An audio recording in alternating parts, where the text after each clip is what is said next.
इसकी कोई जरूरत नहीं सर, मैं चलती हूँ।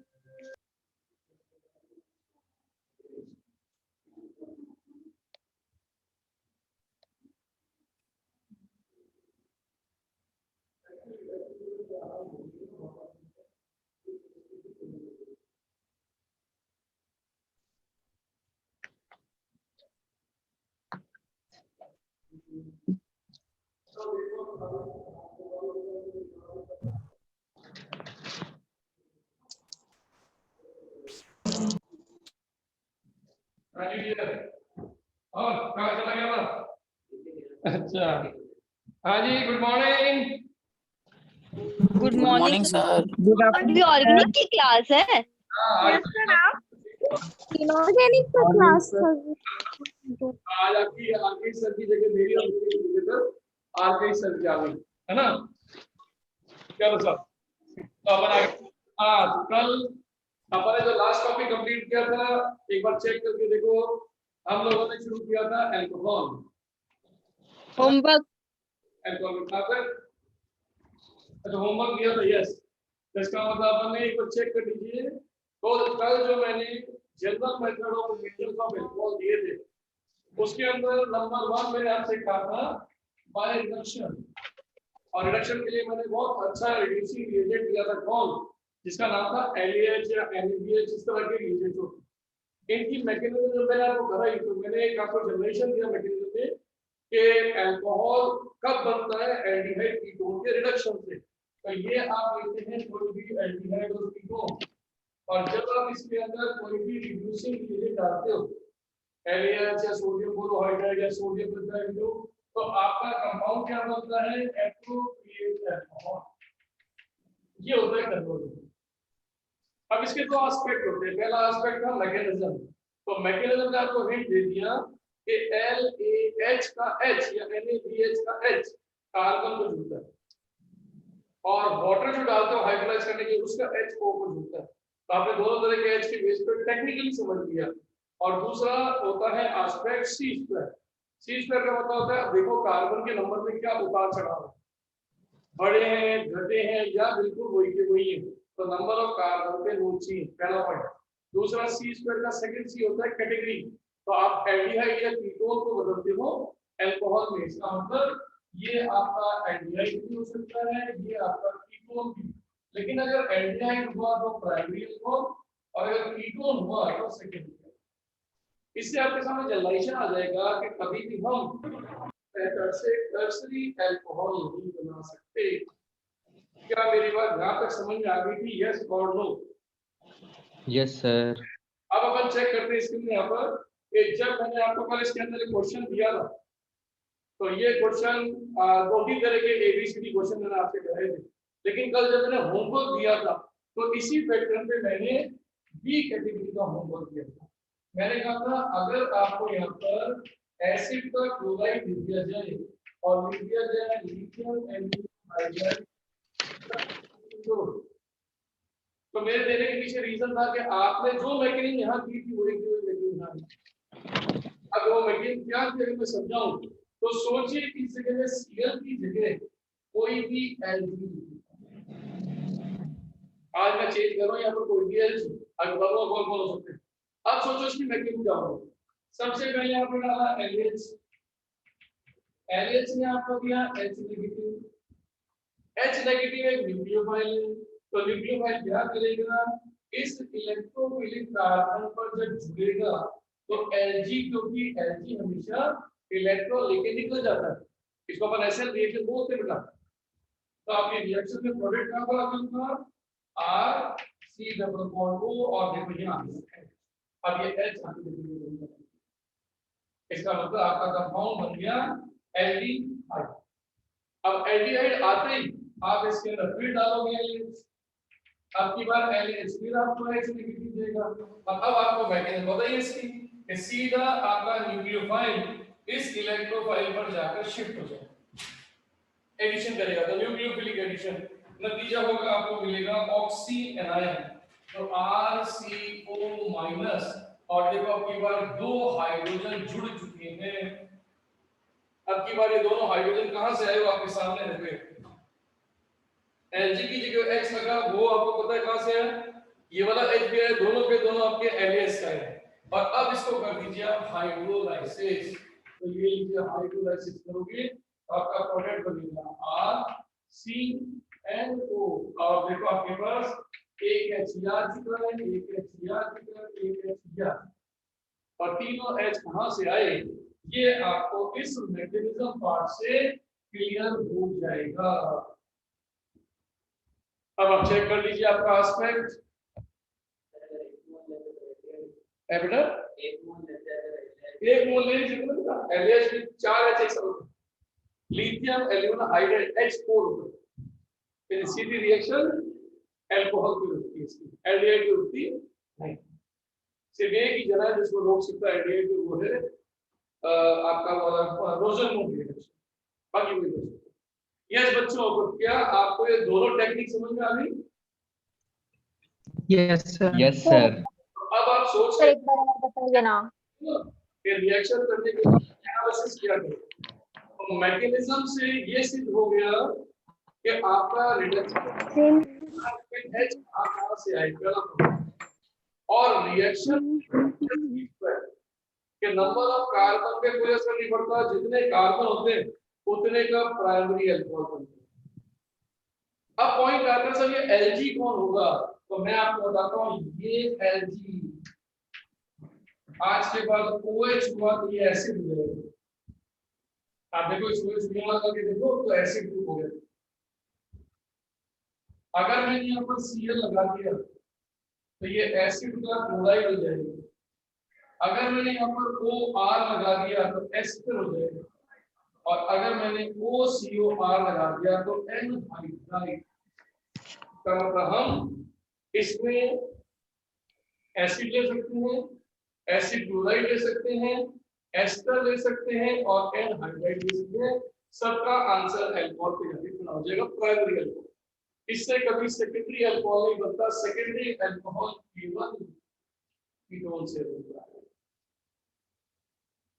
अब बोलिए क्या आपको ये जनरलाइजेशन समझ में आ गया? यस और no? Yes sir, yes sir.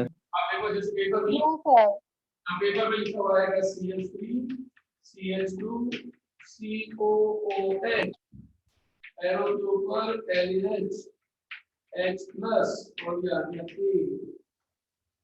फिर A पे लिखा हुआ आ जाएगा PCl5, ये आ गया B, फिर B के अंदर लिखा हुआ आ जाएगा Mg, ये आ जाएगा C। अब आप सोचो क्या आज के बाद C स्क्वायर से ये इक्वेशन पूरी कर पाओ?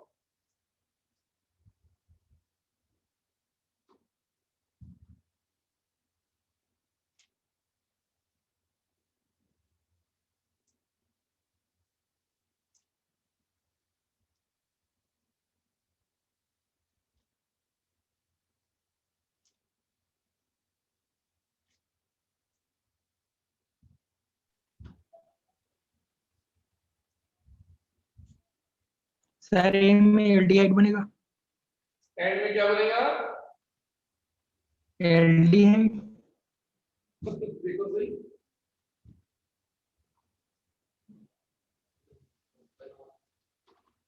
देखो सबसे पहले ऐसे क्वेश्चन करने के लिए क्या टेक्निक समझना लीजिए।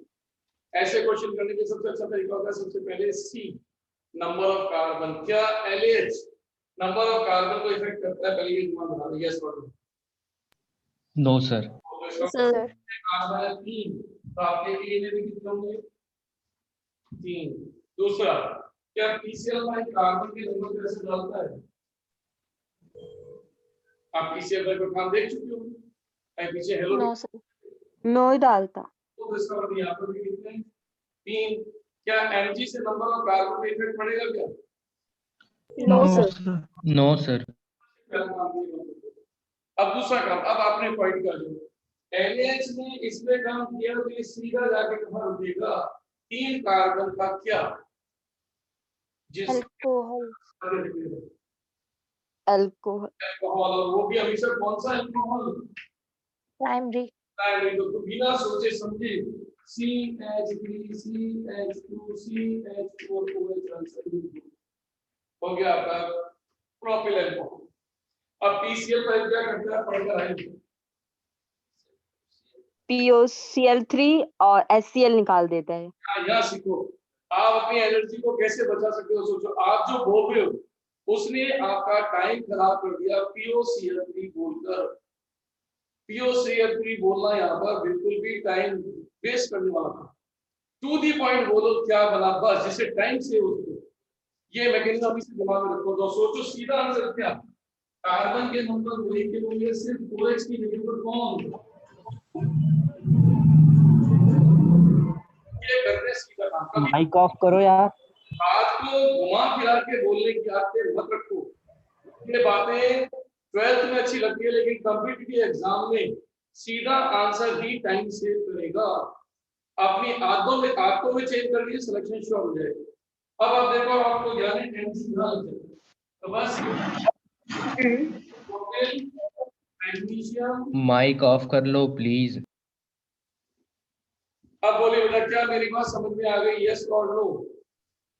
सर लास्ट वाला स्क्रीन के बाहर है। बेटा सर लास्ट वाला स्क्रीन के बाहर है। ये वाला सर सर प्रोडक्ट। स्क्रीन जो आप लास्ट में रिएक्शन लिखे हो सी वो। सर सर लास्ट आंसर है वाला वो। स्क्रीन के बाहर। अरे वो तो तुमको बताया, वो तो और तुमको पता जीआर बनेगा। हो गया आंसर कि नहीं? यस सर, हो गया। Yes sir. चलिए साहब, अपनी पहली रिएक्शन कंप्लीट हो गई बाय रिडक्शन। हटाता हूं मैं इसको यहाँ से। चलिए सर, अब आते हैं अपने नंबर 2 रिएक्शन पर।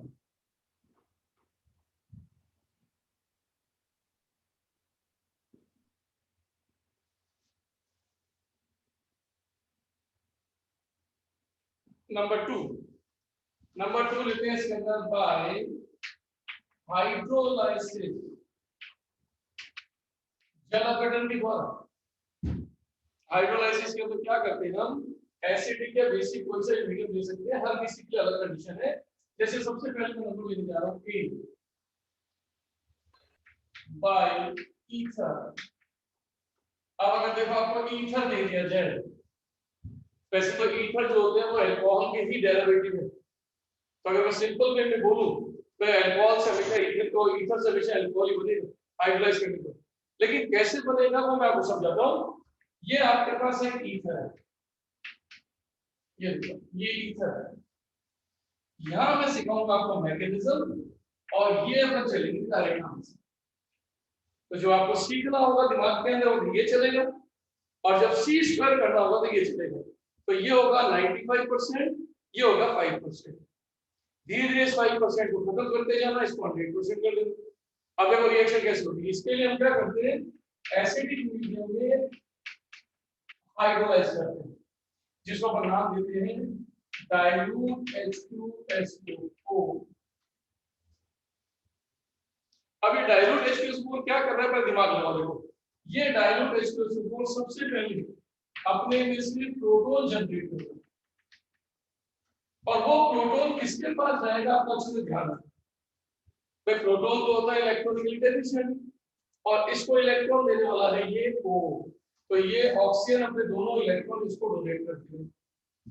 अब देखो ऐसा करते क्या होगा, देखो R, ये O, मैं ये वाला R यहाँ लिख देता हूँ, और ये H यहाँ जोड़ देता हूँ। देखो ये बन गया ऑक्सोनियम, इसको बोलते हैं ऑक्सोनियम। अब आप देखो ये जो ऑक्सोनियम बना यार स्टेबल, क्यों? क्योंकि इलेक्ट्रोनेगेटिव के पॉजिटिव स्टेबल नहीं है, क्योंकि वो लाइन बढ़ता है गोल्डन लाइन के नेगेटिव नेवर हेल्प पॉजिटिव। तो इस कार्बन इस पॉजिटिव सॉरी ये ऑक्सीजन सपोर्ट नहीं करेगा। तो नहीं करेगा तो टूटने के लिए भागेगा। तो देखो क्या होने वाला है, होने ये वाला है कि जो ये R है वो अपने दोनों सिग्मा इलेक्ट्रॉन ऑक्साइड को देगा, तो बदले में ये पॉजिटिव चार्ज कर देगा। तो देखो इसके दो टुकड़े हो गए, ये दो टुकड़े करें, तो एक टुकड़ा हो गया R, ये O और ये H, हमें एक इलेक्ट्रॉन को यहाँ मिल गया, ये एक इलेक्ट्रॉन मिल गया। अब दूसरा क्या बना, दूसरा बना कार्बोकेट आयन। अब कार्बोकेटायन आप जानते हो इलेक्ट्रोफाइल है, तो न्यूक्लियोफाइल है ना, तो डाइल्यूट में जो वाटर डाला है ना, अब वो वाटर इसको इलेक्ट्रॉन देने के लिए आ गया, ये अब ये इलेक्ट्रॉन देगा, और इसको अगर इलेक्ट्रॉन देगा तो मेरा R, मेरा O, मेरा H, मेरा H और ये ऑक्सीजन। फिर आपको पता है ऑक्सीजन अनस्टेबल, अब की बार ये ऑक्सीजन इस H से इलेक्ट्रॉन ले लेगा और बदले में पॉजिटिव H पर देखो आपने मीडियम को वापस प्रोटॉन दे दिया, तो आपने लिया, और देखो आपका दूसरा आंसर बन गया RH ये। अब मैकेनिज्म को सिर्फ एक बार, दो बार, तीन बार देखो और समझो, और उसके बाद इसको काट के फिर, क्योंकि ये 95% नहीं है। अगर आपके अंदर इसको अच्छी तरह से कंसेप्ट समझने की कंडीशन है तो उसको भले 5% को रखते हुए 95% अलग रखो, लेकिन अगर आपको लगने लगे कि सर ये बहुत ज्यादा मेरे को इसको गड़बड़ कर रहा है, तो ये अगर गड़बड़ हो रहा है तो इसको छोड़ देना। तो इसी में से आंसर बना देना। क्या आंसर बना आज के बाद, कि अगर आज के बाद कोई भी ईथर आ जाए तो कहीं से भी आप एक बॉन्ड काटना और सीधा जिसको O मिला उसको H और जिसको H नहीं मिला उसको OH चला दे, तो दोनों आंसर आपके साथ। बस ये 100%। आज के बाद कोई भी ईथर दिया जाए उसके दोनों R अल्कोहल होते हैं। अब आप सोचो जैसे पेपर में लिखा हुआ आ गया ना CH3 CHCS3 OCS3 और एरो पे लिखा हुआ आ गया H3O+, तो A और B एक सेकंड में लिखने चाहिए।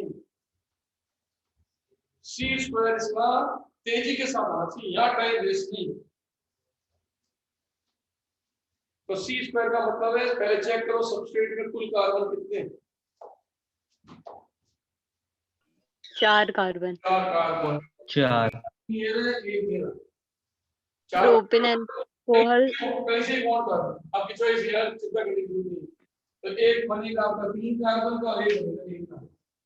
बस अब मेथिल अल्कोहल और प्रोपेन अल्कोहल। पहचानना आपको है कि वो 3 कार्बन वाला प्राइमरी अल्कोहल है कि सेकेंडरी है। सेकेंडरी। सेकेंडरी 2 डिग्री पे लगा है, जबकि ये वाला प्राइमरी। प्राइमरी। आइसोप्रोपिल अल्कोहल, और ये आंसर बन गया आपका मेथिल। देखो आंसर एकदम क्लियर। बोलिए बेटा, क्या मेरी बात समझ में आ गई है सब लोगों?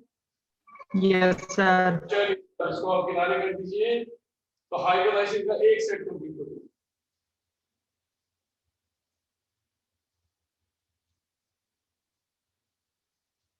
हो गया सर। हाँ जी सर।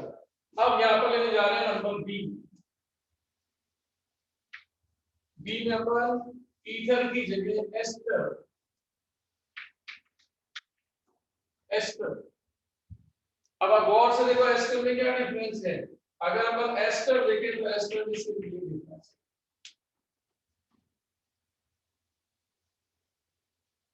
अगर आप कोई बच्चा 100% काम करना चाहे और वो मैकेनिज्म नहीं करना चाहे, मान लो, तो इसकी मैकेनिज्म बिल्कुल वही की वही मैंने देखी है। तो देखो आप मैकेनिज्म को पूरा गायब कर सकते हो। अब आप देखो वही डायल्यूट H2SO और वही सेम आंसर RCO OH, यानी इधर एसिड और बेस। तो अगर आपने एस्टर को हाइड्रोलाइज किया है तो एक बनेगा एसिड, एक बनेगा। मैकेनिज्म बिल्कुल वही की वही, इसको उसको करने से बच सकते हो, टाइम वेस्ट ही नहीं करना।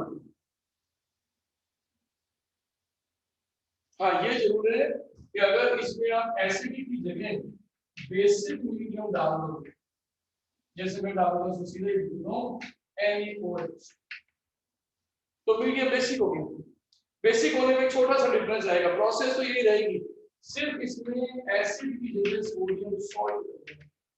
क्योंकि आपको जाना है एसिड और बेस मिलकर सॉल्ट बना लेंगे, तो यहाँ बन जाएगा सोडियम सॉल्ट और बाकी कंडीशन है ऐसी। ये मैंने आपको क्यों करा, इसके पीछे एक रीजन है, क्योंकि बेसिक मीडियम में एस्टर्स के हाइड्रोलाइसिस को हम बोलते हैं सैपोनिफिकेशन, साबुन बनाने की प्रोसेस, इसको सैपोनिफिकेशन बोलते हैं। तो बस इतना सा चेक करना है कि बेसिक मीडियम दिया हो तो सॉल्ट बनाना है और एसिड मीडियम दिया तो एसिड ही बनाना है। अब जैसे देखो पेपर में ऐसा लिखा हुआ है,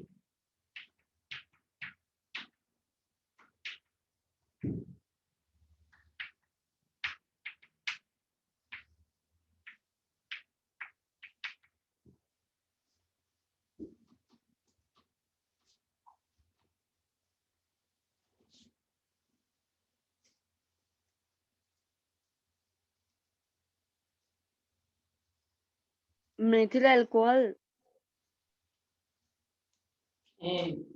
तो C और स्क्वायर फटाफट एथिल एसिड।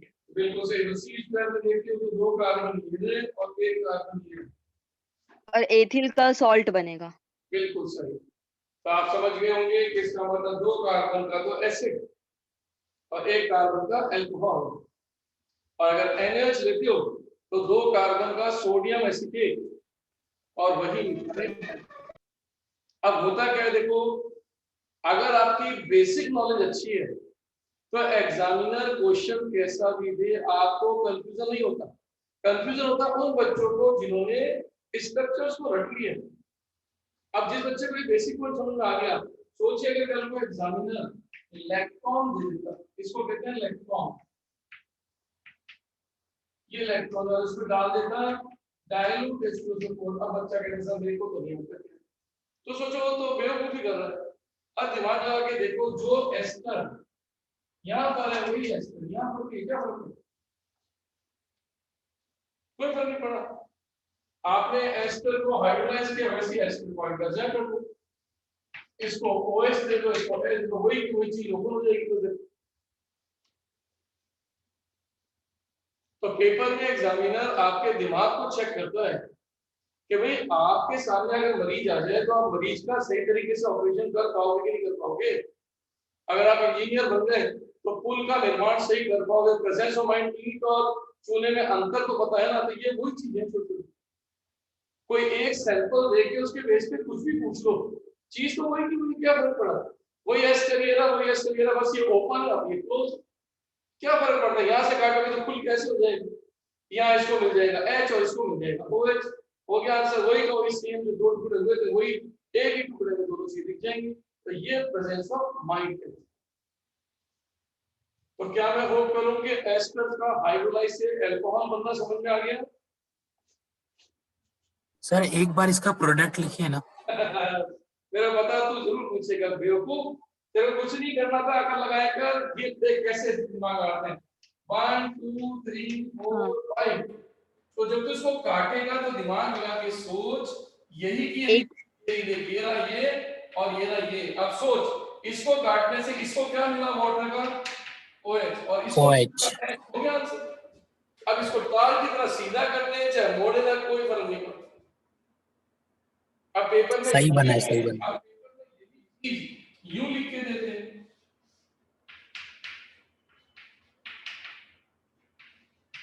ये कोई की वही चीज है, देखो 1 2 3 4 5, 1 2 3 4 और एक कार्बन और है क्या, ये 5, ये और ये अब बताओ क्या अंतर है? तो इस जगह थोड़ी समझदारी रखना स्टार्ट कर देता है। चलिए मैं आगे बढ़ता हूँ। ये आपका हाइड्रोलाइसिस वाला टॉपिक कंप्लीट। सर वो चेक कर रहा था सही बनाया कि नहीं, इसलिए आपको बोला। देखो चेक नहीं करना, आपको कॉन्फिडेंस होना चाहिए, कोई चेक करने की जरूरत नहीं है। आप अपने ऊपर कॉन्फिडेंट रहो कि मेरे पास नंबर ऑफ कार्बन फिक्स है, तभी मैं बार बार आपको जोर दे रहा हूँ C स्क्वायर, ताकि अपने आप को फटाफट चेक। और ये चेक करें काम बेटा, ये हमेशा यहाँ से फ्री होने के बाद किया करो। फिर अगले दिन मेरे से पूछ दिया करो कि सर ये मेरा थोड़ा गड़बड़ हो गया, तो सुबह डिस्कस कर लेंगे। नहीं तो अगर आप अभी हाथों हाथ ये चीजें करोगे ना तो यहाँ टाइम किलिंग जोन आ जाएगा, तो उससे बचना है बोला। चलिए सर नंबर नेक्स्ट पे आ रहा हूँ मैं। नंबर नेक्स्ट है फ्रॉम प्राइमरी अमाइन।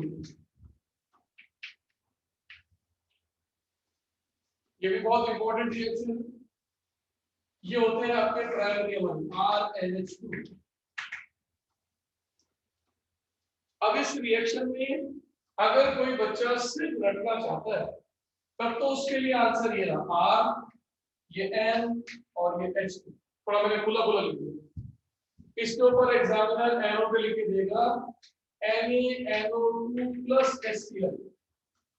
ये रिएजेंट आता है सोडियम नाइट्राइड और HCl।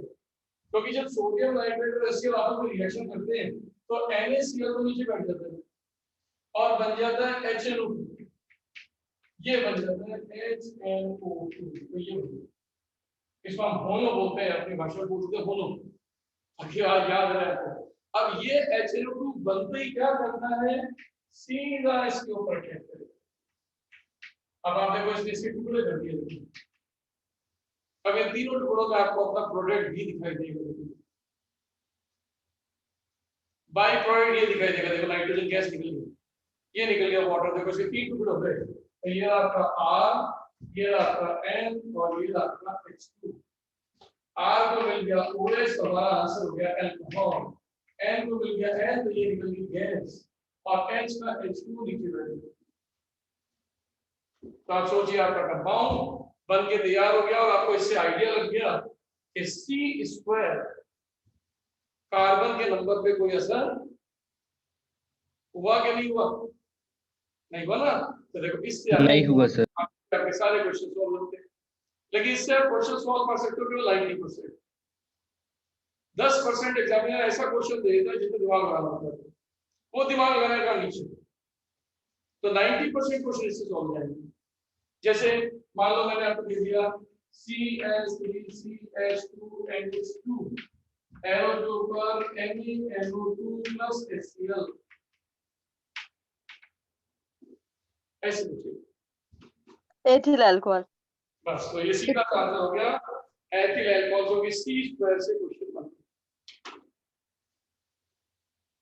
बनता है। सर आप HO N डबल O को क्या बोले थे उस समय? कुछ नहीं, मैं तो इंग्लिश का वर्ड बोला होनो। हम उसका प्रोनाउंसिएशन किए क्या उस टाइम? ये तो मैंने जानबूझ के होनो बोल दिया था कि आपको याद है। ये होनो का नाम है नाइट्रस एसिड HNO2। ये हाँ वो पता है, आप जो बोले ना उसको पूछ रही थी कि कुछ नया थोड़ी बताया करके। तो ऐसे लिखा लिख रहा है इंग्लिश में। अब जैसे कि आर्ट्स वाले स्टूडेंट को मैं लिखूं ऐसे कि आर्ट्स वाले स्टूडेंट को कहा जाए बताओ ये कौन है। यस, तो आर्ट्स का स्टूडेंट जो साइंस नहीं जानता वो ये कहेगा तो होनो लिखा होता है, या आपके छोटे भाई बहन जिनको पता नहीं वो सेकंड थर्ड फोर्थ फिफ्थ में हो, वो कहेंगे होनो लिखा आपने देखो। तो मैं वही लैंग्वेज यूज की थी मैंने, ताकि कुछ अगर किसी को समझ नहीं आया तो उससे याद हो जाए, है ना। देखो ये मैकेनिज्म।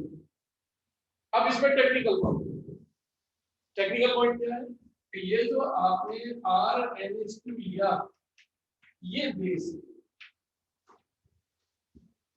और आपने जो यहाँ पर HCl लिया वो प्रोटॉन दे रहा, तो एसिड बेस रिएक्शन हो जाएगी। ये सब एसिड बेस रिएक्शन होगी। अब एसिड बेस रिएक्शन हो तो देखो R, ये NH2, और देखो इसमें लोन के साथ H और जुड़ गया, ये हो गया अमोनियम। तो सबसे पहले आपका अमीन अमोनियम बन जाता है। अभी जो अमोनियम बना उसी समय एक रिएक्शन और चल रही है इन दोनों के बीच की, और तो यहाँ चल रहा है NaNO2 प्लस HCl के बीच में रिएक्शन, और आपको मिल रहा है नाइट्रस एसिड होनो। अब ये जो नाइट्रस एसिड है वो इन तीनों प्रोटॉन के साथ रिएक्ट करता है। अब आप चेक करो आपका प्रोडक्ट में ये निकल गया 2 मोल्स ऑफ वाटर। देखो ये वाटर बना, लेकिन इंटरमीडिएट कौन बना? तो इंटरमीडिएट बना एजोनियम। देखो ये इसको कहते हैं एजोनियम। एजो का मतलब होता है नाइट्रोजन और ओनियम का मतलब होता है पॉजिटिव। अब बताओ ये स्टेबल है कि अनस्टेबल? अनस्टेबल। क्यों? फिर वो ये एल्किल है। पॉजिटिव, तो सोचिए ये अनस्टेबल तुरंत इलेक्ट्रॉन लेके पॉजिटिव आर को दे देगा। तो कौन सी गैस निकल गई? नाइट्रोजन। तो गैस बाहर हो गई। ये हमारे वर्ल्ड का सबसे बेस्ट एलजी है, सबसे तेज भागता है, good LG, best LG, top LG. लेकिन पीछे कौन बचा? वही नाम की चीज है। कौन बना? कार्बोकेटायन। कार्बोकेटायन। और आपको अच्छी तरह पता है कार्बोकेटायन बनते ही भागता है अपनी स्टेबिलिटी के लिए। या तो वो अपनी शिफ्टिंग करके अपने आप को डिग्री चेंज करके स्टेबल करता है, या रेजोनेंस की ओर भागता है, या फिर आपको ध्यान है कि वो ring ring acceleration. Ring expansion, सब काम यहाँ पर हो जाएंगे। तो आज के बाद सोचो इसका मतलब इस रिएक्शन का इंटरमीडिएट कौन हुआ? कार्बोकैटायन। अब कार्बोकेटायन जो है वो इलेक्ट्रोफाइल, उसको चाहिए कोई इलेक्ट्रॉन देने वाला, इलेक्ट्रॉन देने वाला ये भर्ती वाला। तो सोचो इस समय वाटर इसमें खूब सारे, ये खूब सारे वाटर। अब वाटर खूब सारे, तो वाटर अगर अपना इलेक्ट्रॉन उसको दे दे तो सोचो यहाँ पर आंसर क्या बना? देखो आर। तो वाटर का कौन सा हिस्सा इसके साथ जुड़ जाएगा? ओ OH। मैंने पूरी नेगेटिव शो नहीं किया, समझा दिया कि वाटर जब जुड़ेगा तो इसके अंदर आपका अपना OH छोड़ देगा इसके अंदर। तो देखो आपका आंसर क्या बन गया? अल्कोहल बना आंसर। लेकिन सोचो अभी दो बातें और जो ऊपर दिखाई नहीं थी वो यहाँ और है। सोचो HCl टूटा तो यहाँ से न्यूक्लियोफाइल कौन निकला? तो सोचो अगर Cl ने अटैक कर दिया होता तो क्या बनता? RCl। RCl। भाई ये भी बनता है। और सोचो यहाँ पर आपने जो NO2 लिया है वो भी तो छूटेगा, तो NO2 निकलेगा, तो यहाँ निकलेगा NO2 माइनस। तो NO2 माइनस निकलेगा, तो इस R के साथ कौन जुड़ जाएगा? NO2। तो ये देखो नाइट्रो का भी एल्कीन हो गया। तो सोचो क्या आपको ये ऊपर रिएक्शन में कहीं मैंने चीजें शो की थी क्या? No sir. मैं कह नहीं चीज। अब पॉइंट आता है कि सर इसमें ज्यादा क्या बनेगा? तो सोचो आपने हिंदी में कहावत पढ़ी है, जिसकी लाठी उसकी भैंस होती है ना। तो जिसकी यस सर। Yes sir. ये मैंने क्यों बोला? क्योंकि यहाँ तक आरडीएस, कार्बोकेटाइन जब तक बनता है तब तक आरडीएस है, तब तक कोई एंट्री नहीं कर सकता। लेकिन आरडीएस खत्म होने के बाद खुला खाता, जो न्यूक्लियोफाइल से कांटेक्ट है वो जुड़ता जाएगा। तो अगर वाटर के मॉलिक्यूल ज्यादा है तो वो ज्यादा बन जाएगा। कल को HCl अपने ज्यादा डाल दिया तो क्लोराइड ज्यादा बन जाएगा। कल को Na ज्यादा डाल दिया तो NO2 ज्यादा बन जाएगा। लेकिन नॉर्मल रिएक्शन में हमेशा क्या ज्यादा रहते हैं? पानी। इसीलिए मेन आंसर क्या बनता है? अल्कोहल। अल्कोहल। अब मैकेनिक कंप्लीट हो गई। अब आप 100% हो गए। अब आपका जैसा क्वेश्चन है वैसा आंसर होगा। नोट कर लीजिए प्रश्न।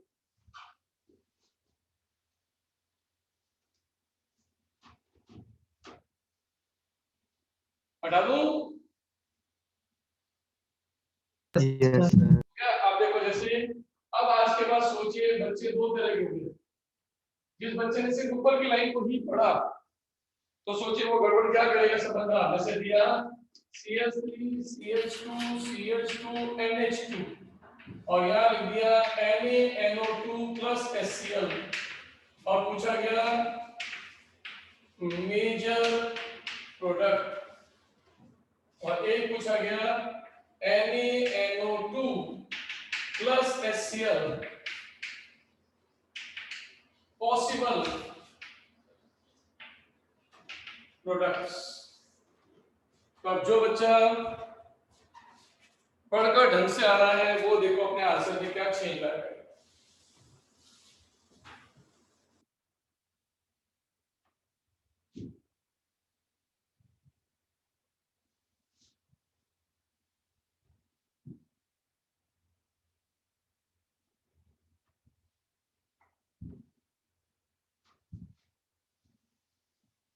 सर ऊपर तो प्रोपिल अल्कोहल होगा क्या? फिर मैकेनिज्म करने का फायदा क्या है? क्या लिखा है देखो। Sir secondary. Cl लगेगा। बेटा क्वेश्चन को खूब आराम से पढ़ना सीखो। आपको कम्पिटिटिव एग्जाम में सिलेक्ट होना है तो आपका प्रेजेंस ऑफ माइंड काम करेगा, वो करना चाहिए।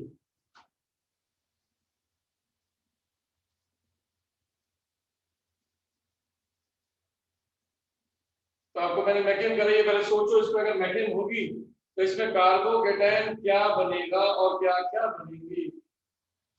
सर पहले में 2 प्रोपेनॉल आएगा, ए 2 प्रोपेनॉल होगा।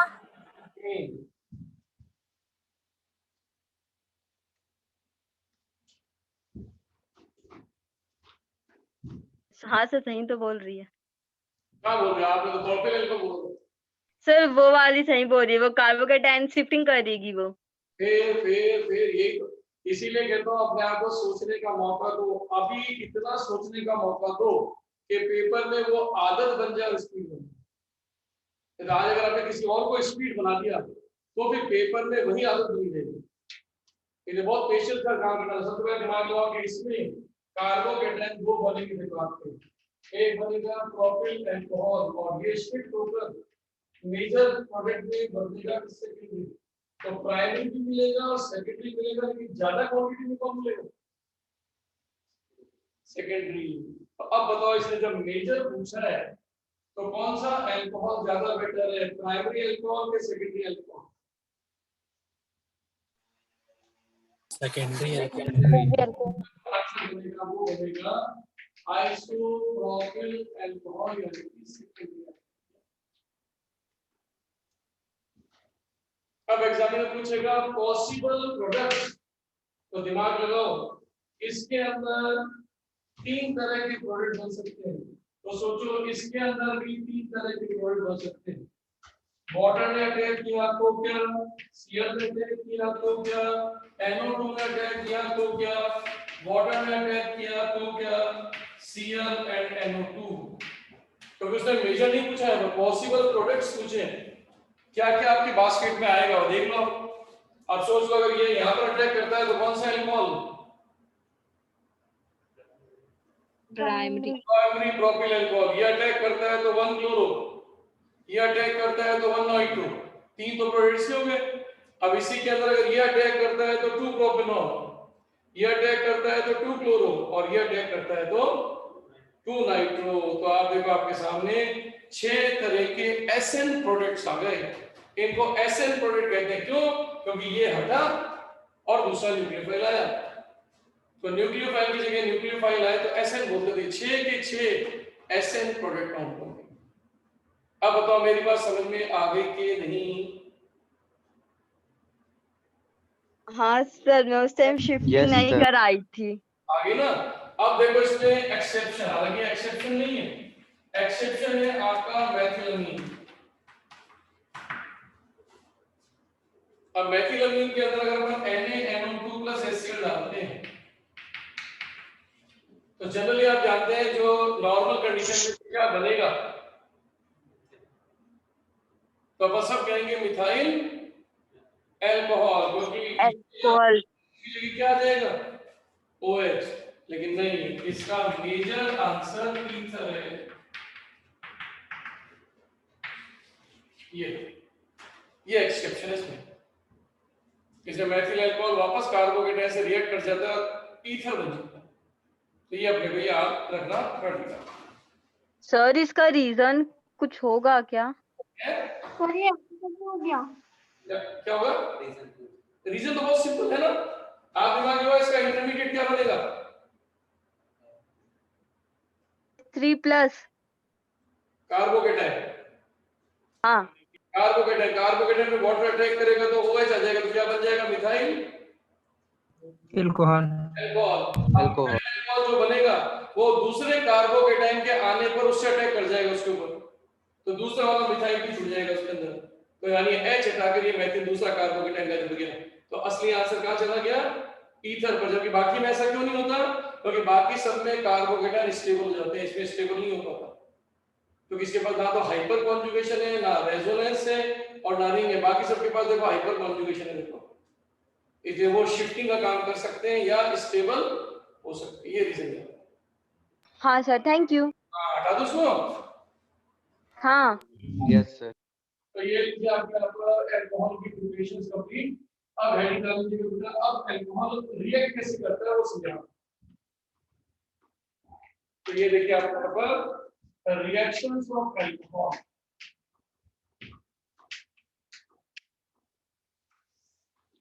ये रिएक्शंस ऑफ अल्कोहल। अब रिएक्शंस ऑफ अल्कोहल के अंदर कंडीशंस क्या है देखो, आप इसके अंदर समझाता हूं।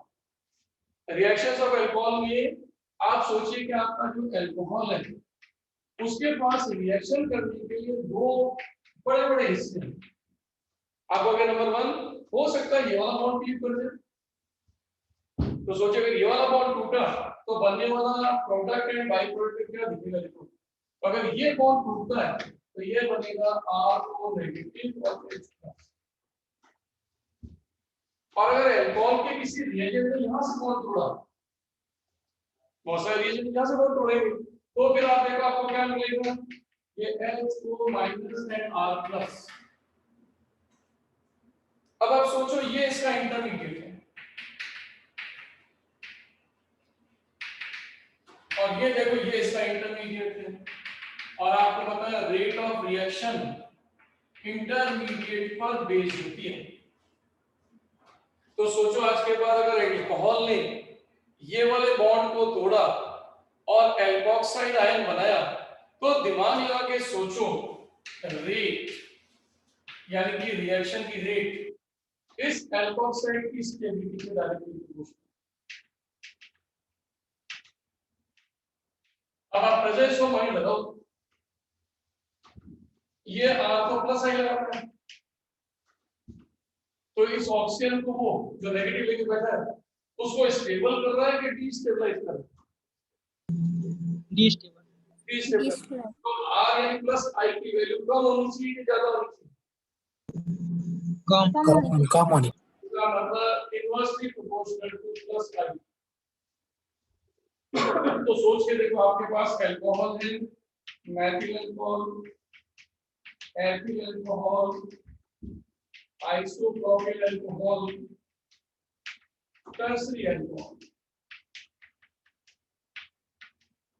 ये देखो ये है आपका मिथाइल, ये आपका प्राइमरी, ये आपका सेकेंडरी, ये आपका टर्सरी। तो सोचिए इनमें से कौन सा अल्कोहल सबसे फास्ट रिएक्शन करेगा? ये मेथिल फर्स्ट वाला। Methyl alcohol. बचे तीन में से कौन फास्ट करेगा? उसके बाद फिर प्राइमरी, अब बचे में से सर कौन? वही ऑर्डर Primary। में लिखो। सेकेंडरी, फिर टर्सरी। आपके पास कोई भी ऐसी रिएक्शन आ जाए, कोई ऐसा रिएजेंट आ जाए जो अल्कोहल का ये वाला बॉन्ड तोड़ रहा हो, तो हमेशा कौन से अल्कोहल को फास्ट रिएक्शन में डालना? प्राइमरी। मिथाइल अल्कोहल या कोई भी प्राइमरी अल्कोहल। टर्सरी अल्कोहल को कभी मत लेना क्योंकि टर्सरी अल्कोहल की रेट हमेशा कैसी होगी? कम होगी, लेस होगी। क्योंकि वो इसका स्टेबिलिटी के लेवल को कम करता है। अब वही चीज यहाँ सोचो, अब ये वाला पूरा पॉइंट वहां ले जाओ और आपको 1 मिनट का टाइम दे रहा हूँ, जो मैंने लिखा वो चीज वहां सोचो। तो क्या यही ऑर्डर आएगा कि कुछ बदल जाएगा? सर जस्ट उल्टा हो जाएगा। हाँ प्लस है हो जाएगा। कार्बोकेटायन तो रेट जो है वो डायरेक्टली प्रोपोर्शनल होगी स्टेबिलिटी ऑफ कार्बोकेटायन और इसकी स्टेबिलिटी हमेशा प्लस आई के साथ है क्योंकि प्लस को बस हेल्प करता है। तो अब आप सोच लीजिए आपका जो ऑर्डर है वो ऑर्डर उल्टा हो गया। अब ये ऑर्डर अब इस रिएक्शन के लिए 3 डिग्री बेस्ट है, 2 डिग्री इसके बाद और 1 डिग्री और मेथिल अल्कोहल सबसे कम। तो आज के बाद आपके सामने पिक्चर क्लियर हो गई कि अब अल्कोहल की जितनी भी रिएक्शन है, जो रिएक्शन एग्जामिनर किस बेस पर पूछे, हम पहले समझिए कि सब एग्जामिनर हमें अल्कोहल का कौन सा हिस्सा तोड़ने के लिए कह रहा है और उसी तरह की रेट हमारी बन जाए। आगे बढ़। अब जैसे फॉर एग्जांपल मान लो मैंने लिख लिया रिएक्शन विद सोडियम। अब पहले सोचो सोडियम कौन है? तो सोडियम एक एल्कली मेटल है, क्षारीय धातु है। इसका मतलब वो खुद ही कह रहा है वो क्षार है। तो सोचो अगर ये क्षार है तो सोचो अगर अल्कोहल को इसके कांटेक्ट में डाल दिया तो ये तो हो गया क्षार, तो फिर ये क्या होगा? क्या ये भी क्षार Acid. होगा क्या एसिड होगा? एसिड होगा। सॉल्ट होगा क्या? और एसिड होगा तो सोचो ये H वाला बॉन्ड तोड़ेगा कि OH वाला बॉन्ड तोड़ेगा? एसिड क्या छोड़ता है? H वाला बॉन्ड अच्छा सर, H वाला बॉन्ड। इसका मतलब ये रिएक्शन होगी सोडियम यहाँ। तो सोचो इसका मतलब ये बनेगा, ये बनेगा तो इसको बना दीजिए RO माइनस और ये हो गया सोडियम, नाम बन गया सोडियम एल्कोक्साइड और ये निकलती है यहाँ से हाइड्रोजन गैस। ये टेस्ट है अल्कोहल का। लेबोरेटरी में हम अल्कोहल के ऊपर सोडियम का एक छोटा टुकड़ा डालते हैं, वो तेजी से घूमते घूमते आग पकड़ लेता है। आग क्यों पकड़ता है? ये तो गैस को आपको ज्वलनशील है, इनफ्लेमेबल और बनता सोडियम का एल्कोक्साइड। अब एग्जामिनर आपसे पूछेगा बताओ सोडियम की रिएक्शन फास्टेस्ट किसके साथ होगी? तो टर्शियरी अल्कोहल के साथ फास्ट है कि प्राइमरी के साथ? प्राइमरी हाँ ये बेस बनेगा, चार का मतलब बेस। अब मेरी बात समझ में आ गई? Yes, sir. अब इसमें मैं एक चीज और क्लियर करता हूँ, एक हल्का सा एक्स्ट्रा हिंट कि जब भी आप एसिड बेस रिएक्शन करते हो एक बात का ध्यान रखना कि बाई प्रोडक्ट की ओर हमेशा वीकर निकलना चाहिए। अगर बाई प्रोडक्ट में कोई स्ट्रॉन्गर निकल जाए तो रिएक्शन को पलट देगा, रिएक्शन इम्पॉसिबल। जैसे मान लो ये एक एसिड है, अब अगर मान लो यहाँ भी एसिड निकला होता तो हम दोनों एसिड की कंपैरिजन करते हैं और जो एसिड स्ट्रॉन्ग होता है वो धक्का मार के गाड़ी को उल्टा घुमाता है, ये स्ट्रॉन्गर है तो रिएक्शन हमेशा फॉरवर्ड फॉरवर्ड फॉरवर्ड होती रहेगी। तो अपन कहेंगे yes reaction is feasible, reaction होगी। लेकिन अगर रिएक्शन करें और ये स्ट्रॉन्गर एसिड बन जाए तो फिर रिएक्शन पलट जाएगी। हम कहेंगे रिएक्शन फिजिबल या पॉसिबल नहीं। तो बच्चा कहते हैं सर मुझे कितना लगा, तो इसका पता लगने के लिए आपको एसिडिक स्ट्रेंथ का ऑर्डर पता होना चाहिए। तो मैं आपको हल्का सा एक एसिडिक स्ट्रेंथ का ऑर्डर दे देता हूँ, उसको आप भले रख लो, लिख लो, समझ लो। ये मैंने जो जीओसी में एसिडिक स्ट्रेंथ रखी उसी का पार्ट है। तो ये कहलाता है acidic strength order. Acidic strength order में सबसे पहले सल्फोनिक एसिड सबसे स्ट्रॉन्ग है, ये कभी बाई प्रोडक्ट साइड में नहीं बनना चाहिए। उसके बाद पिक्रिक एसिड, ये पिक्रिक एसिड देखो 3 नाइट्रो आते हैं, ये मैंने अभी आपको कराया था पिक्रिक एसिड। पिक्रिक एसिड के बाद अपन लें तो फॉर्मिक एसिड, फॉर्मिक एसिड के बाद है तो बेंजोइक एसिड, बेंजोइक एसिड के बाद है तो यहाँ पर एसिटिक एसिड, एसिटिक एसिड के बाद है तो यहाँ ले लो फिनॉल। ये मैं आपको 90% मार्क्स सेट दे रहा हूँ ताकि आपको याद आसानी हो जाए। फिनॉल के बाद में तो आपका वाटर, वाटर के बाद में यहाँ पर आपका अल्कोहल, अल्कोहल के बाद में तो एसिटीन और एसिटीन के बाद में तो अमोनिया। तो ये एक जनरल ऑर्डर मैंने आपको लिखवा दिया ताकि आपका सॉफ्ट तरीका याद रहे, आपका क्वेश्चन हो जाए। बस इस जगह पर ध्यान रखना है, एक एक्सेप्शन है, यहाँ एक्सेप्शन है। एक्सेप्शन ये कि अगर मैथिल अल्कोहल आ जाए तो वो वाटर से भारी हो जाता है। प्रैक्टिकल वैल्यू में मैथिल अल्कोहल वाटर से ज्यादा स्ट्रॉन्गर एसिड है, अदरवाइज सामान्य सभी अल्कोहल वाटर से कुछ है। बस ये याद रखना, इससे आपको दिक्कत नहीं होगी।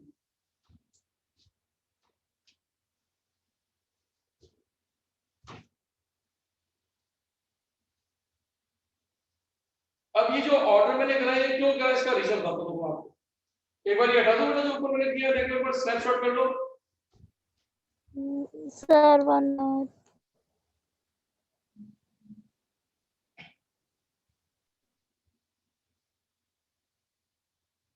Yes sir. है ना?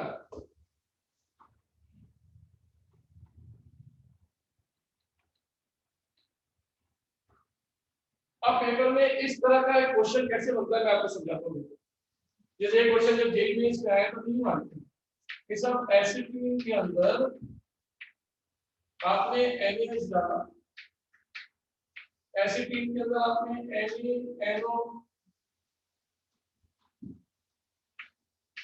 NH2 डाला और एसिटिलीन के अंदर आपने यहाँ पर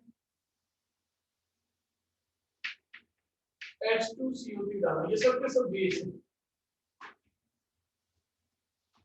वो कहते हैं कि सब अगर मान लो हमने ये डाल दिया है ना, कार्बोनिक एसिड भी डाल दिया, H2CO3 बोलते हैं कार्बोनिक एसिड, सोडा माइड, तो कहते हैं बताओ इसमें से कौन सी रिएक्शन होगी और कौन सी रिएक्शन नहीं होगी। तो देखो ये एसिड बेस रिएक्शन है, तो इस समय ये एसिड है। अब आप देखो रिएक्शन अगर करते हो तो सोचो एसिड इस बेस से रिएक्ट करेगा तो क्या बनेगा, यहाँ पर देखो प्रोटॉन निकल गया, ये सोडियम आ गया, लेकिन बाई प्रोडक्ट क्या निकला देखो, इसका H और इसका OH। अब ये कॉन्जुगेटेड आपका एसिड इस समय है, तो सोच के बताओ इस समय एसिटिलीन और ये निकला एसिड वाटर, ये तो सॉल्ट बन गया। तो इन दोनों की कंपैरिजन करके देखो कि एसिटिलीन ज्यादा स्ट्रॉन्गर एसिड है कि वाटर, पॉलीस्टीरिया आपके पास वाटर। तो वाटर इस समय हो गया स्ट्रॉन्गर एसिड, जबकि ये कैसा हो गया वीकर एसिड। तो सोचिए रिएक्शन फॉरवर्ड डायरेक्शन में जाएगी, यस और no? No, yes sir. Reaction possible नहीं है। समझ में आ गया? अब ये रिएक्शन सोडामाइड से करो, सोडामाइड से करोगे देखो तो ये बन जाएगा आपका यहाँ पर सोडियम एसिक्लाइड, लेकिन निकला कौन NH3। NH3। अब NH3 से कंपेयर करो, ये रहा NH3, ये रहा आपका एसिड, फॉरवर्ड नहीं जाएगा सर। इसके मुकाबले वीक एसिड, बोलो कम है सर। वीक एसिड ना, वीक एसिड।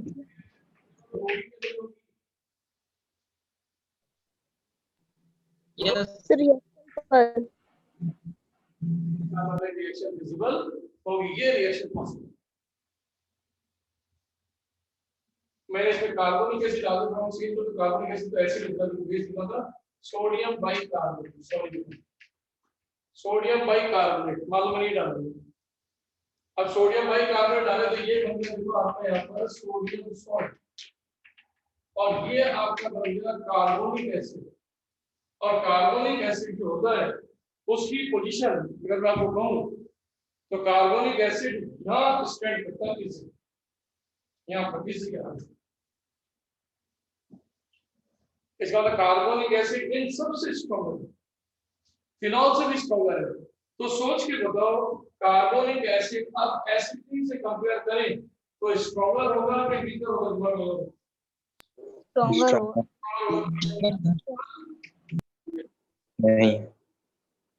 तो अब आपका जो होमवर्क है वो क्या है, देखो आपका होमवर्क ये है कि आप प्रैक्टिस करने के लिए हम इस एसिटीन की जगह मैं कुछ कंपाउंड दे रहा हूं, उनकी रिएक्शन इनके साथ करेंगे।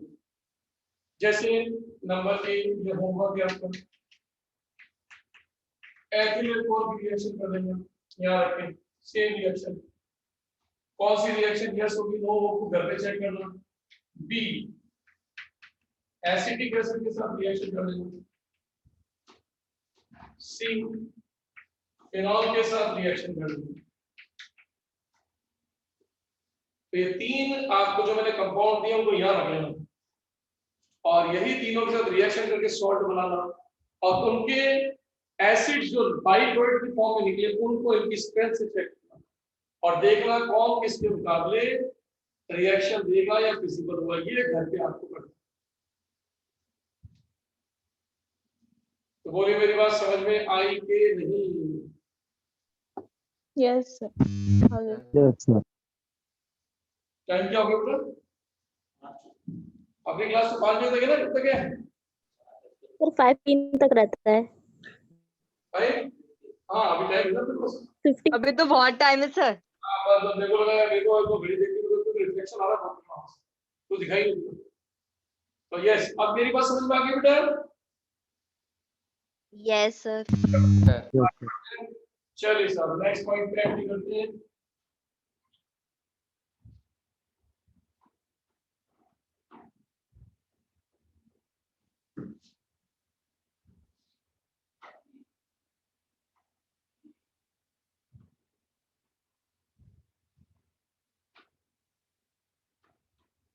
यस, अब अपन लेते हैं इसमें नंबर सेकंड रिएक्शन जो बहुत इंपॉर्टेंट है और इसका नाम है एस्टरीफिकेशन। और ये अपने आप में होता है, इसको बोलते हैं एस्टरीकरण यानी एस्टरीफिकेशन। और ये अल्कोहलों का टेस्ट है, एसिड का भी टेस्ट है। एसिडिफिकेशन का कंसेप्ट क्या है? किसी भी एसिड, किसी भी अल्कोहल वो एसिडिक मीडियम में गर्म कर दो। किसी भी एसिड चाहे कितने कार्बोक्सिल ग्रुप हो, कोई भी अल्कोहल चाहे 1 OH हो 2 OH हो या 10 OH हो, एसिडिक मीडियम में गर्म कर दो तो वाटर निकलेगा और वाटर की निकलती सदैव बनेगा एस्टर। और जो एस्टर होते हैं ध्यान रखना बेटा, वो सभी के सभी स्वीट स्मेल देते हैं, स्वीट फ्रूटी स्मेल। इसमें फ्रूटी स्मेल आती है, फ्रूट के जैसे एकदम सुगंध, जैसे ताजा फल होते हैं ना, बिल्कुल वो फ्रूटी स्मेल, ताजी स्मेल आती है। अगर फ्रूटी स्मेल आए, फ्रेग्रेंस आए, सुगंध आए, तो ये रिएक्शन टेस्ट दिखा। तो लैब में आप टेस्ट को सुन कर देखते हैं, अगर हमें लगता है कि हाँ अच्छी सी प्रेजेंट स्मेल आई, इसका मतलब एस्टरीकरण हो गया। और इसका मतलब ये टेस्ट दो ही जगह दे सकते हैं, एसिड या अल्कोहल, और ये दोनों का स्पेसिफिक टेस्ट। अब जैसे मैं यही रिएक्शन को कन्वर्ट करूं, कैसे रिएक्शन में कन्वर्ट करूं, भी ऐसे देखो ये अल्कोहल और दोनों के अंदर डाल दिया कंसंट्रेटेड सल्फ्यूरिक एसिड। तो क्या हुआ? एस्टर बन गया।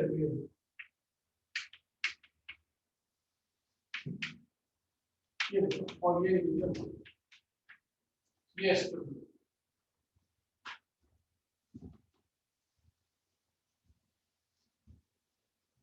तो आज के बाद एग्जामिनर पेपर में कोई भी एसिड और कोई भी अल्कोहल को मिलाकर एसिडिक मीडियम में गर्म कर दे तो समझ जाना 110% से और एस्टर बनी रहेगी।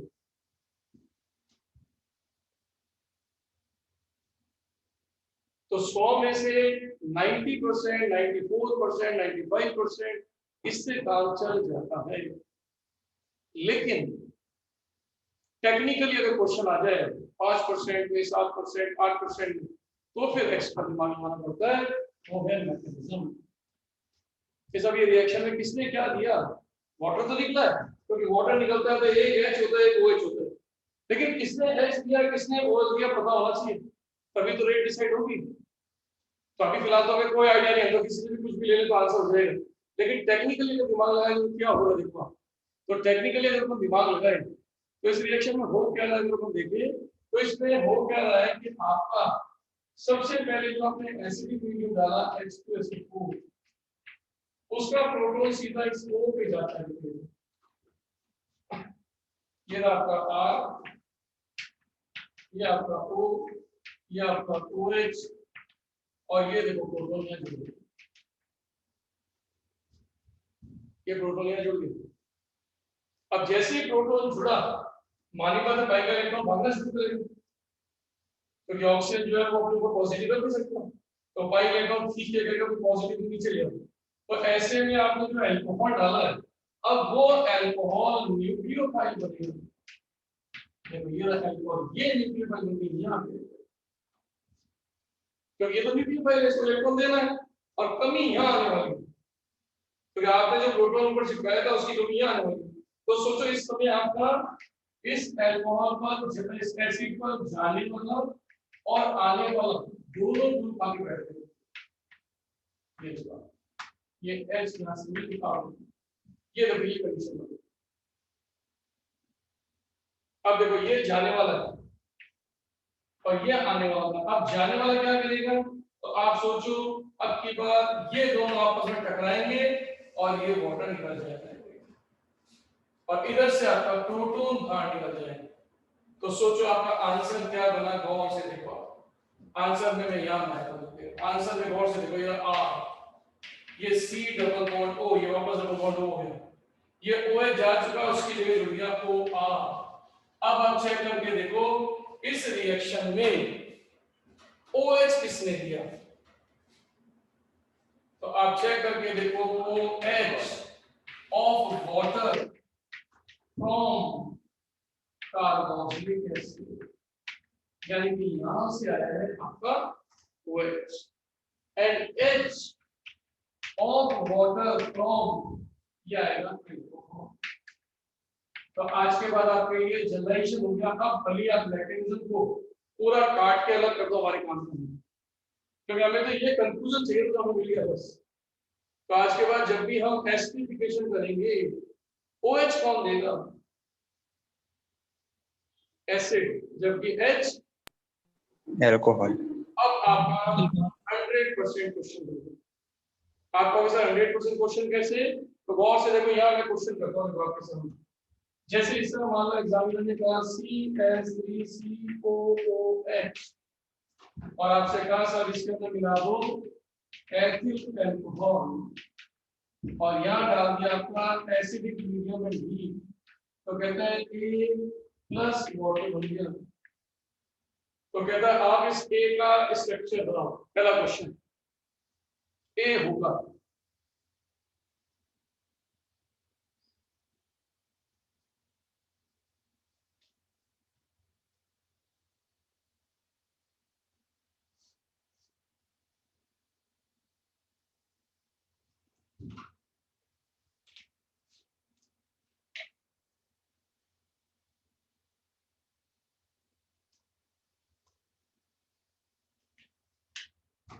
तो पूछा गया A होगा, तो सोचा एग्जामिनर ने ये वाला पॉइंट नहीं पूछा, वो गई नहीं पूछा कौन काम क्या दे रहे, मतलब नहीं।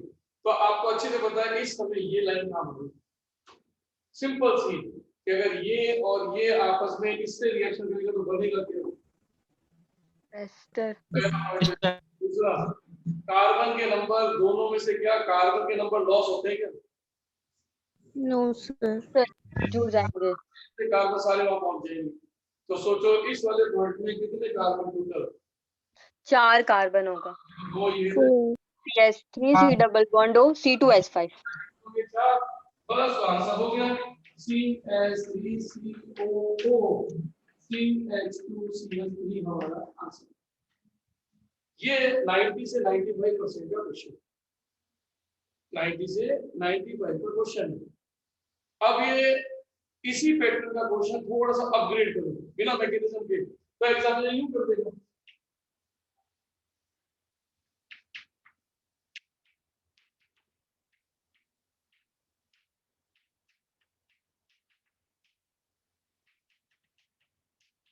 अब यूं कर दिया।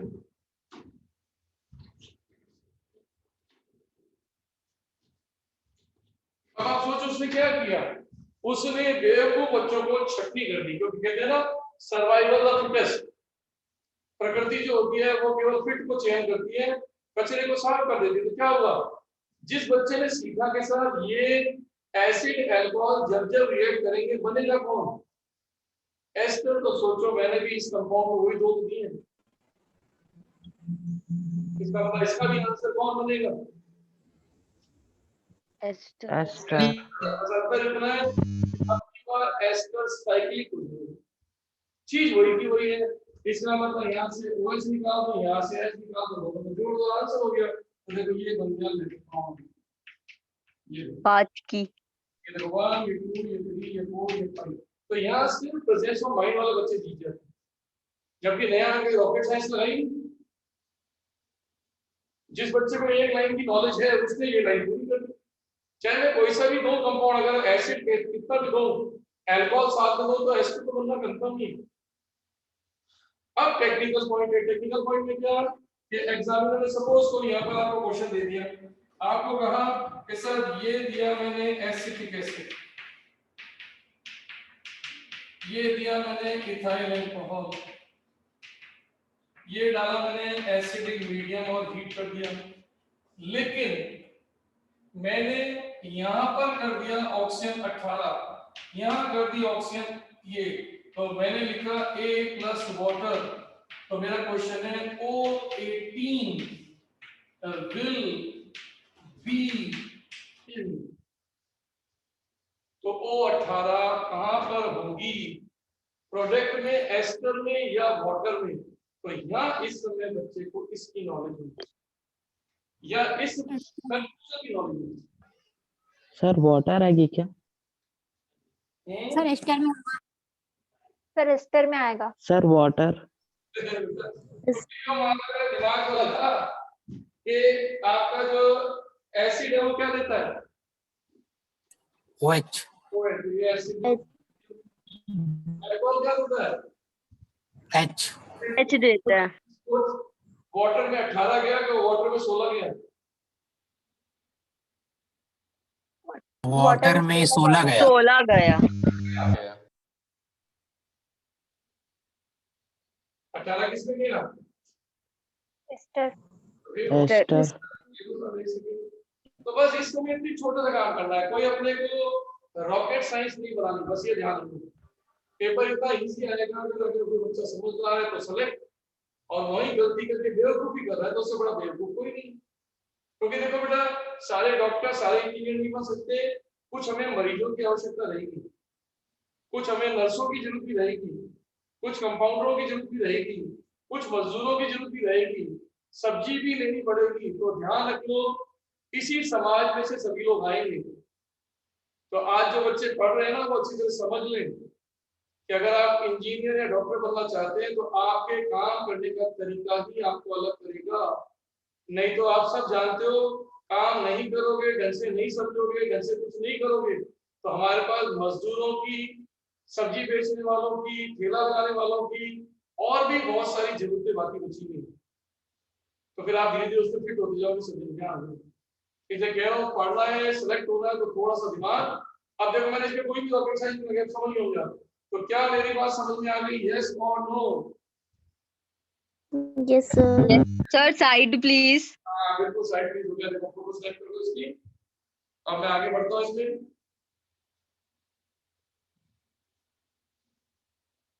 हटा दूं? हो गया? यस अब आप देखो, जैसे जब ये यस सर, आप पेपर में एग्जामिनर कुछ भी ले सकता है। अगर उसने एसिड बोला है तो वो कोई सा भी एसिड ले ले, हमें तो एसिड चाहिए। तो कल को मान लो सपोज करो एग्जामिनर ने बोल दिया बेंजोइक एसिड, और एरो पे लिख दिया सपोज करो मिथाइल अल्कोहल, तो देखो ये भी एसिडिफिकेशन। कल को एग्जामिनर ने यहाँ लिख दिया सपोज करो फिनोल, एसिडिक मीडियम, देखो ये भी एसिडिफिकेशन। कल को एग्जामिनर ने लिख दिया है सपोज करो ऑक्सैलिक एसिड, और क्या लिख दिया सपोज करो इसके अंदर मेथिल अल्कोहल। मैं जान के ऐसा लिखूंगा कि आपको समझ में आ जाए, और वही एसिडिक मीडियम में आपको। अब आप सोचो सारी रिएक्शन एसिडिफिकेशन की क्यों, क्योंकि तो वही दो बातें आ रही है, मैंने बोली थी। बस बच्चे को अब इसमें अपने कंपाउंड का स्ट्रक्चर और नाम आना चाहिए। जीत वही है अब, क्योंकि अब पैटर्न तो समझ में आ गया कि मुझे किससे क्या निकाल के क्या बनाना है, फिक्स हो गया। लेकिन अब धीरे धीरे नाम आने चाहिए, नाम नहीं आए तो प्रॉब्लम हो जाएगी, क्योंकि पेपर में नाम ही आएंगे।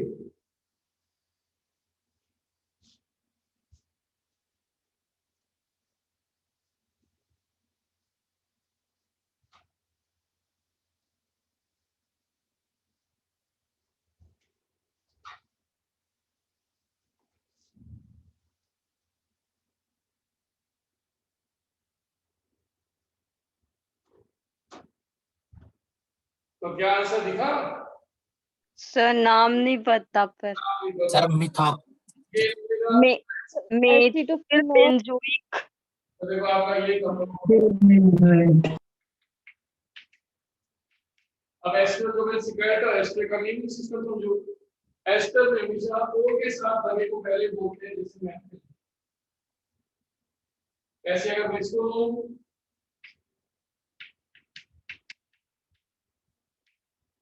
तो ओ के साथ कौन लगा हुआ है, इधर मैथिल लगा है, इधर ये प्राइमरी। तो सबसे पहले तो ओ के साथ लगे पार्ट को लिखते हैं, इसी को आदत। अब पीछे जो बचा वो बेंजीन से बेंजोइक एसिड से बना है, तो बेंजोइक एसिड का एट लग जाएगा, ये बेंजोइक। तो गैस की पहचान होती है OH से और एसिड की होती है OIC से, तो OIC की जगह OH डाल दो। अब नाम बन गया मेथिल बेंजोइक। अब इसका नाम क्या बन गया, फेनिल और बेंजोएट। अब ये चीज क्या लिखूं, अब एसिड देखो दो है, तो दोनों के साथ रिएक्शन होगी, सेम पैटर्न। अब देखो ये रहा CO, ये CO, OCH3 and OCH3, same वही पैटर्न। सबसे पहले O के साथ कौन लगा हुआ है वो देखो, कौन,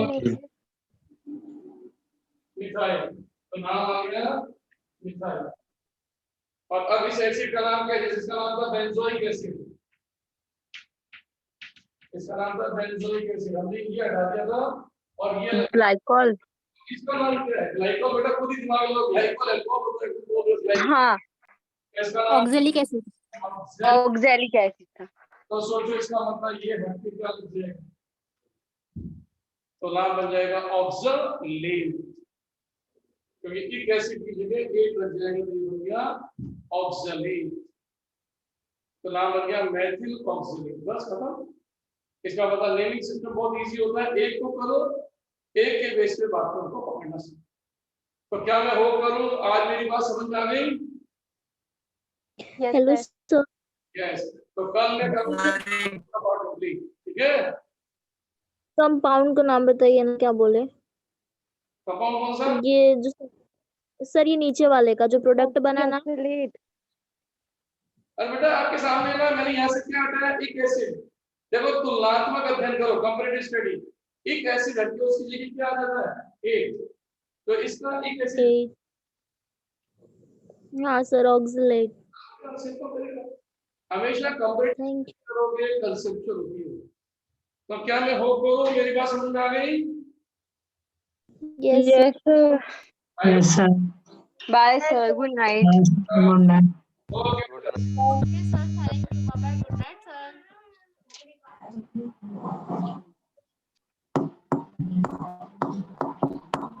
यार फिजिकल का क्लास कब से होगा, किसी को पता है?